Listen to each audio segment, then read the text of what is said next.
La première chose, quand j'ai lu le budget de fonctionnement, au deuxième paragraphe, tout de suite, j'ai été alerté par une phrase sur laquelle je veux réagir une fois pour toutes, je ne sais pas. Dès 2014, la majorité municipale a pris la décision difficile de ne pas utiliser le levier fiscal, contrairement aux majorités qui l'ont précédé. Bon, je voudrais vous poser une question.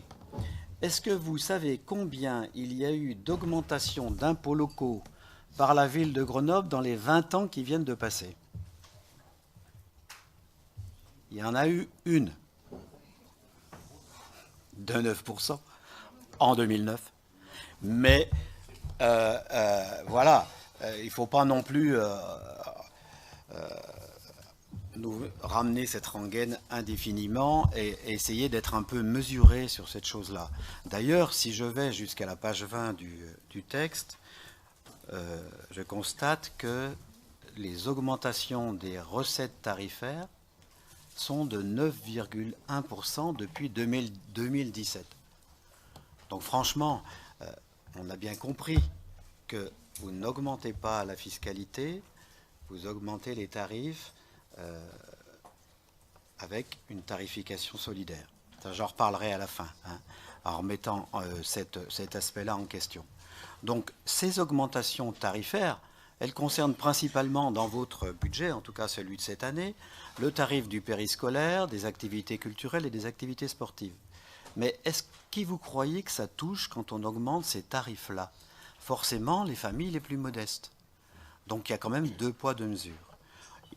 Les subventions aux associations ont été baissées de 6 millions depuis 2016 et le budget du CCAS, Marie-Jo Sala vient de le dire, est passé de 25 à 18 millions en 2019. Au détriment de qui se font ces diminutions?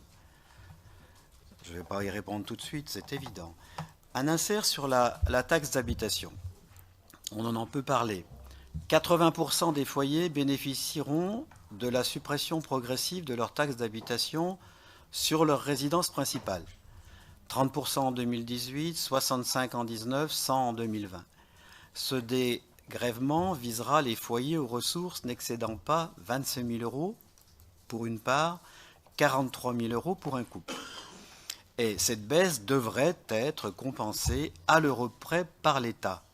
Mais cela ne veut pas dire du tout qu'il ne pourra pas y avoir d'augmentation des impôts.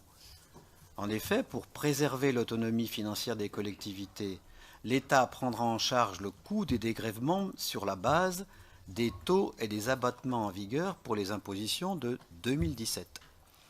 Mais des éventuelles augmentations de taux ou de diminution d'abattements supportées par les contribuables, les collectivités demeureront libres de fixer encore leur taux d'imposition aux maires, donc toujours d'assumer l'impopularité fiscale d'un éventuel relèvement des taux. Je voudrais intervenir ensuite sur la question de l'éducation. Vous avez annoncé que c'était votre priorité du mandat et c'est très bien. Je suis déjà plusieurs fois intervenu pour dire que l'éducation, ce n'est pas que les bâtiments scolaires, mais je vais y revenir un peu sur les bâtiments scolaires. Le plan école. Effectivement, vous avez envisagé d'investir 60 millions d'euros sur ce plan école. Ce qu'on constate, c'est que cet investissement a pris du retard.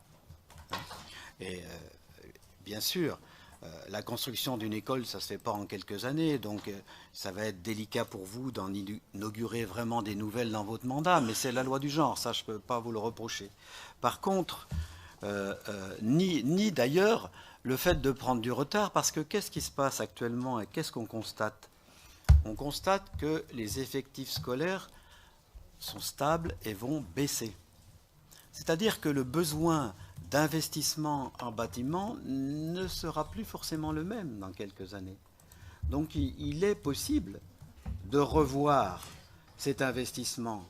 Il a été fait de façon juste, mais rien n'empêche d'être clair et authentique par rapport à cette chose-là, et de dire voilà, effectivement, on reporte, mais il y a des raisons pour lesquelles, et personne ne vous en voudra de vous être un peu trompé à la marge.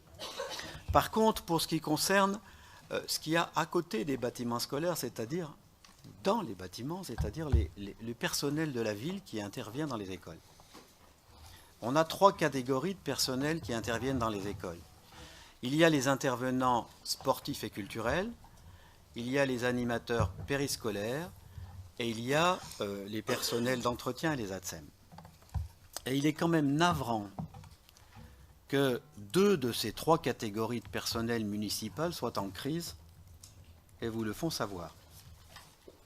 Après les animateurs scolaires qui étaient en grève en octobre, on a eu mardi dernier une grève des blouses bleues, c'est-à-dire des agents d'entretien des ATSEM, et elles dénonçaient des emplois trop précaires, une dégradation des conditions de travail, sans aucune perspective de titularisation, sans jamais pouvoir bénéficier d'un temps complet, effectivement.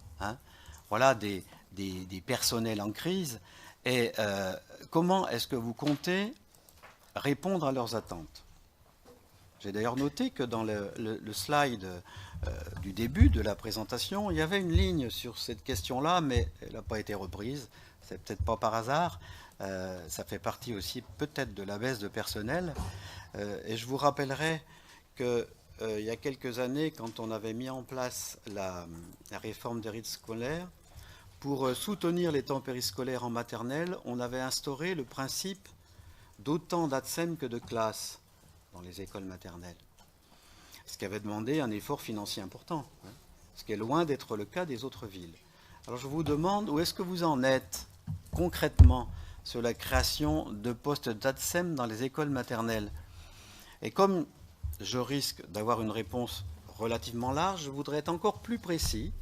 Vous allez inaugurer l'école maternelle Florence Artaud l'année prochaine. Et une école maternelle de 4 classes. Est-ce que vous avez prévu d'y mettre 4 ATSEM? Je voudrais conclure sur une partie un peu plus générale. Vous avez, monsieur le maire, fait parler des mouvements actuels qu'on vit tous, de cette actualité.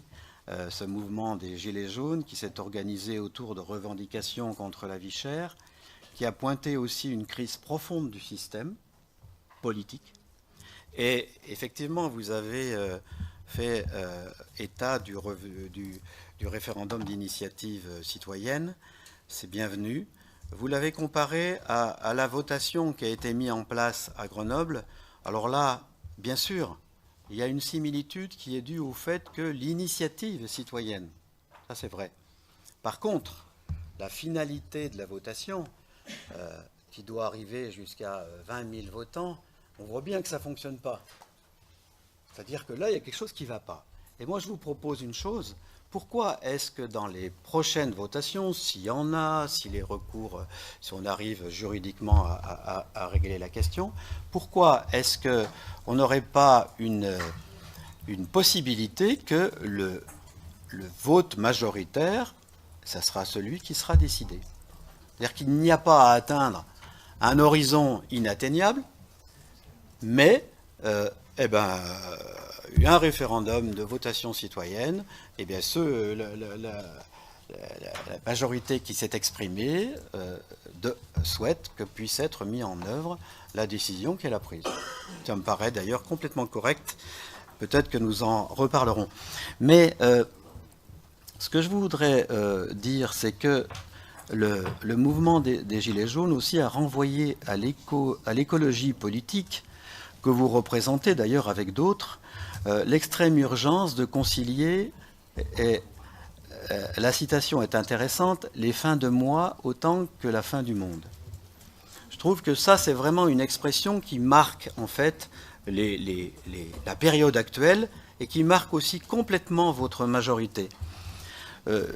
Les Gilets jaunes ne sont pas contre la transition énergétique. Ce qu'ils revendiquent, c'est d'être traités avant, ou du moins en même temps, de traiter en même temps la question des inégalités sociales. Et a priori, l'écologie politique, en tout cas, s'exprime souvent bien plus en direction d'un public qui est déjà sensibilisé par les préservations de la planète qu'aux familles les plus modestes. Et donc, directement qu'aux inégalités sociales. Il ne faut pas seulement œuvrer pour le futur, mais il y a urgence. Il y a urgence ici, maintenant. Et je crois que c'est là un des aspects de votre difficulté de gestion municipale. Vous ne pouvez pas en rester à l'argumentaire qui dit que tout ce qui est écologique est social. Je l'ai entendu, ça. Ça, c'est faux. C'est faux sur un certain nombre d'aspects. Et votre volonté de vouloir mettre en place un bouclier social, franchement, elle est loin d'être convaincante. On la mesure à votre position ambiguë sur la gratuité, que ce soit sur la gratuité du périscolaire, de la gratuité des tarifs publics. On la mesure à l'importance des tarifs municipaux, de l'augmentation des tarifs municipaux, même s'il s'agit d'une tarification solidaire. Mais elle touche quand même directement les familles modestes, qui sont au-dessus des minima sociaux, et on la mesure aussi au faible impact que vous avez dans les quartiers populaires de la ville. Bref, je crois qu'il y a encore beaucoup à faire pour construire un programme municipal qui soit à la fois écologique et social.